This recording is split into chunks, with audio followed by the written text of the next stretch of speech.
Hello students. Now today I am going to start a chapter of microeconomics class 11th, elasticity of supply. First of all we will discuss about the definition of elasticity of supply. जैसा हमने law of supply में पढ़ा हुआ था कि law of supply क्या होती है कि वो क्वालिटेटिव रिलेशनशिप बिटवीन होती है प्राइस एंड सप्लाई की, where as elasticity of supply refers to a quantitative relationship between the price and quantity supplied. Elasticity of supply measures the degree of responsiveness of supply to a change in price of a commodity.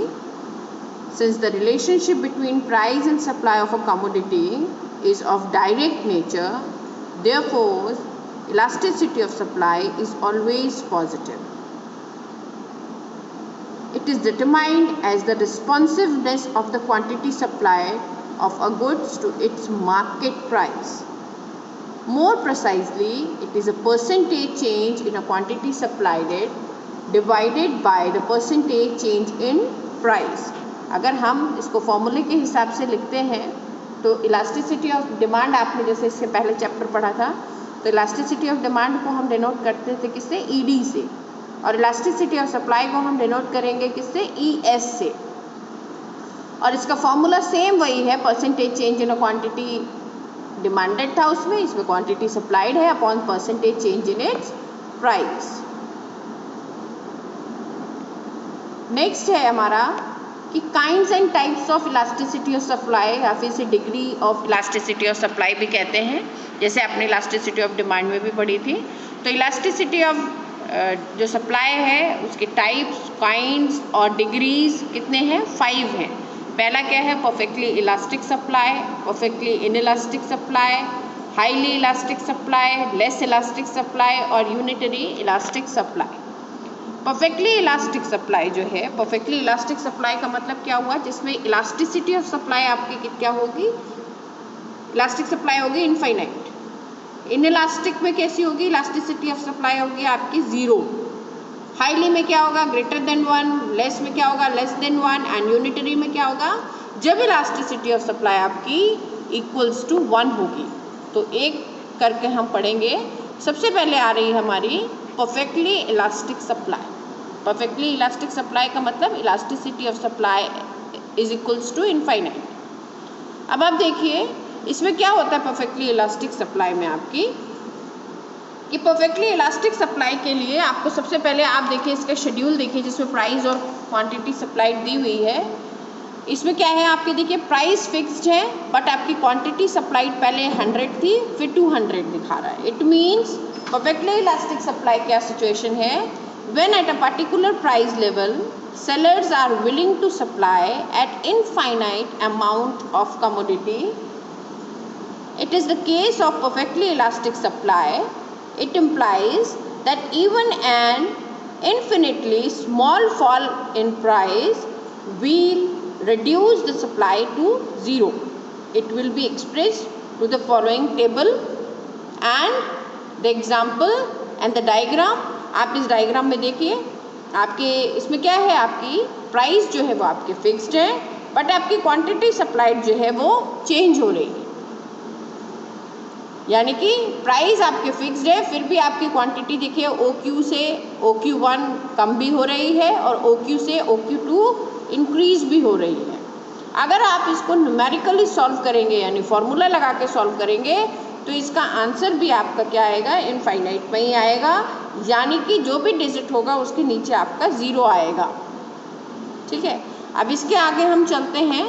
Next आपका जो diagram है वो है आपका perfectly inelastic supply.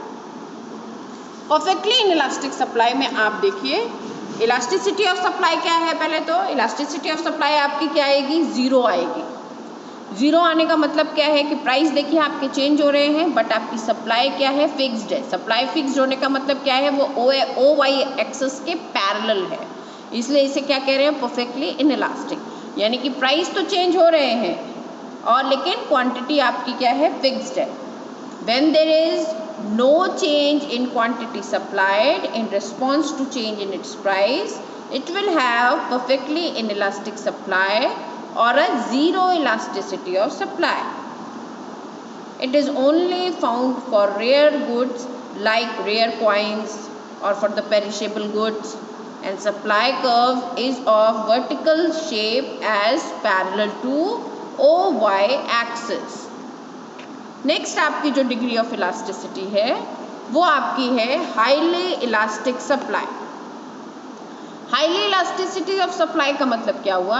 अब अगर आप इसके डायग्राम और शेड्यूल को देखें तो प्राइस में तो देखिए चेंजेस कम आ रहे हैं, बट आपकी क्वांटिटी में चेंजेस क्या हैं वो आपके ज़्यादा दिखा रहा है। यानी कि प्राइस तो देखिए आपके इंक्रीज होके कितने हुए हैं, 10 से केवल 15 हुआ है, लेकिन क्वांटिटी आपकी इंक्रीज होकर के कितनी हो गई है? क्वांटिटी आपकी इंक्रीज होकर के 100 से 200 हो गई है। इट मीन्स जो आपकी मोर देन, इसे हाईली इलास्टिक सप्लाई भी कहते हैं, more than unitary elastic supply भी कहते हैं। इसमें क्या होता है? When a proportionate change in supply is greater than the proportionate change in price, it is the case of more than unitary elastic supply or a highly elastic supply. इसमें आप देखिए आपका डायग्राम भी बना हुआ है कि आपका प्राइस तो P से P1 इंक्रीज हुआ है। अगर आप उसका गैप देखेंगे और उसके बाद क्वांटिटी का गैप देखेंगे तो वो percentage change in a price से percentage change in a quantity जो है वो आपकी ज़्यादा निकलेगी। यानी कि अगर आप इसको सॉल्व करेंगे तो इसमें देखिएगा आपकी इलास्टिसिटी जो होगी वो मोर देन 1 होगी।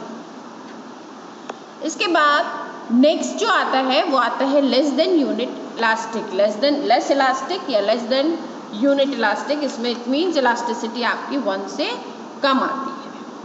ठीक है, इसमें अगर आप शेड्यूल में भी देखें तो प्राइस में तो देखिए चेंजेस जो है वो 10 से 15 हुआ है, यानी प्राइस तो इंक्रीज हुए हैं, 5 का डिफरेंस है, बट आपकी सप्लाई जो है वो उतनी कंपैरेटिवली इंक्रीज नहीं हुई है। अगर आप डायग्राम में भी देखेंगे तो प्राइस में चेंजेस ज़्यादा हैं, बट क्वांटिटी में चेंजेस आपके जो हैं वो कम हैं। यानी कि लेस इलास्टिक सप्लाई क्या है? When the proportional change in quantity supplied is lesser than the proportionate change in price, it is known as less than unitary elastic supply.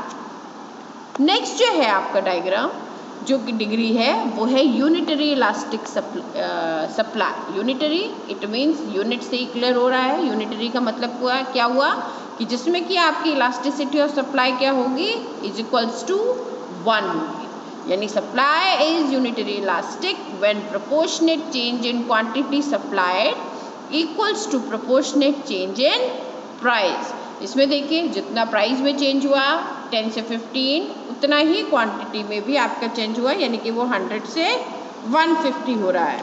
तो ये आपकी इलास्टिसिटी ऑफ सप्लाई है। और इसमें जो elasticity of supply unit elastic है, तो आप देखिए कि सप्लाई कर्व जो है वो जो OS है वो स्टार्ट्स फ्रॉम द ओरिजिन हुआ है, forming any degree angle, each point shows equal proportionate change in price and quantity supply. Next आप देखेंगे कि कौन कौन से डेटर्मिनेंट्स हैं इलास्टिसिटी ऑफ सप्लाई के। कौन कौन से ऐसे डेटर्मिनेंट्स हैं जो कि इलास्टिसिटी ऑफ सप्लाई को इफेक्ट करते हैं? सबसे पहले अवेलेबिलिटी ऑफ मटेरियल, सेकेंड है length and complexity of product, third है time to respond, next is excess capacity, inventories with stock and the number of substitute. तो फर्स्ट ऑफ ऑल पहला हम डिस्कस करते हैं availability of material. The limited availability of raw material could limit the amount of a product that can be produced. Second, length and complexity of the product. If the product is complex to manufacture, it becomes more inelastic. And the time to respond, if the producer has more time to respond to price changes, the product is more elastic. Then access capacity. A producer with unused capacity will quickly respond to price changes. Inventories. A producer with a large number of products can quickly increase the amount of supply it delivers to the market. The number of substitute. This determines how easily one person could switch from one product to another and determines how elastic or inelastic a good is. Next topic जो हम discuss कर रहे हैं, यानी next इसी chapter का जो आगे का पार्ट हम डिस्कस कर रहे हैं, क्योंकि ये चैप्टर आपके न्यूमेरिकल्स के लिए बहुत इंपॉर्टेंट है। तो अगर हम इसमें देखेंगे तो सबसे पहले तो हमारा इलास्टिसिटी ऑफ डिमांड की जैसे हमने न्यूमेरिकल्स करे थे एकदम सेम उसी मेथड में हमको न्यूमेरिकल करना है, बट एक रिविजनरी हम इलास्टिसिटी ऑफ सप्लाई को देख रहे हैं। The price elasticity of supply is computed at the percentage change in a quantity supplied divided by the percentage change in price. यानी कि अगर मैं इसको फॉर्मूले के हिसाब से लिखूंगी तो लिखूंगी ES is equals to delta Q percent upon delta P percent, यानी परसेंटेज चेंज इन प्राइस को डेल्टा P परसेंट लिखेंगे और percentage change in quantity supplied को परसेंटेज चेंज यानी कि percentage delta QS upon percentage change in price. अब देखिए आपको फॉर्मूले के हिसाब से इसमें लिखा हुआ है percentage change in quantity supplied upon percentage change in price. अगर मैं इसको फॉर्मूले में लिखूंगी तो क्या लिखूंगी, ES is equals to delta Q upon delta P multiplied by P upon Q। अब डेल्टा Q क्या है, डेल्टा Q है चेंज इन क्वांटिटी सप्लाई। अब डेल्टा Q अगर हमें निकालना होगा तो इसका फॉर्मूला क्या होता है, Q1 minus Q।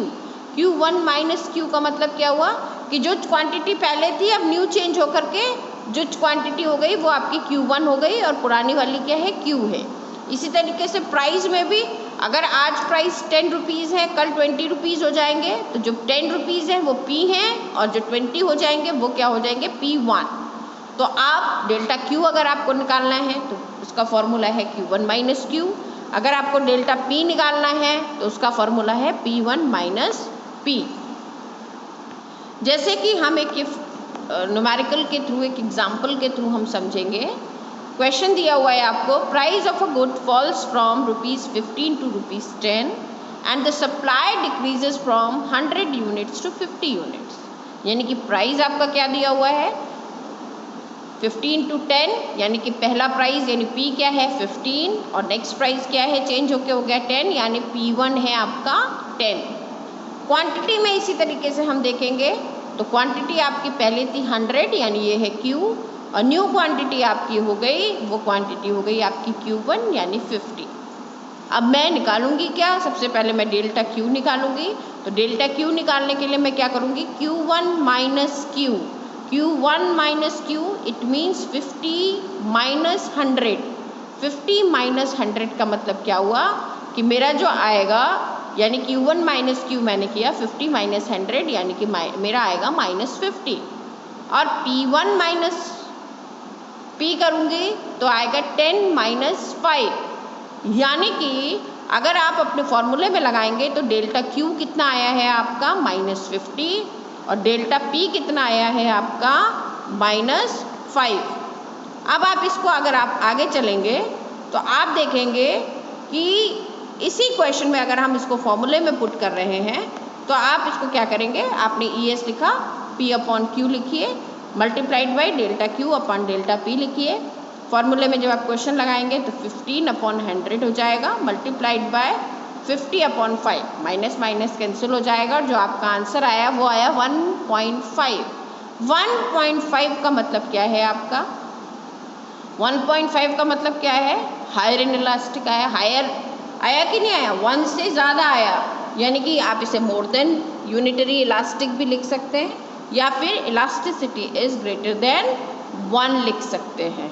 It means इस तरीके से जो भी आंसर आएगा, अगर इसका आंसर आपका 1 आता तो वो यूनिट इलास्टिक होता, 1 से कम आता तो लेस देन यूनिट इलास्टिक होता, 0 होता तो इलास्टिक होता और परफेक्टली इलास्टिक होता, और अगर इनफाइनाइट होता तो परफेक्टली इनइलास्टिक होता। यानी अकॉर्डिंग टू क्वेश्चन आपकी इलास्टिसिटी जो है वो अलग अलग होती है। नेक्स्ट जो हमारी स्लाइड है वो आपको दिखा रही है कि प्रैक्टिकल इम्पॉर्टेंस क्या है elasticity, price elasticity of supply को पढ़ने की।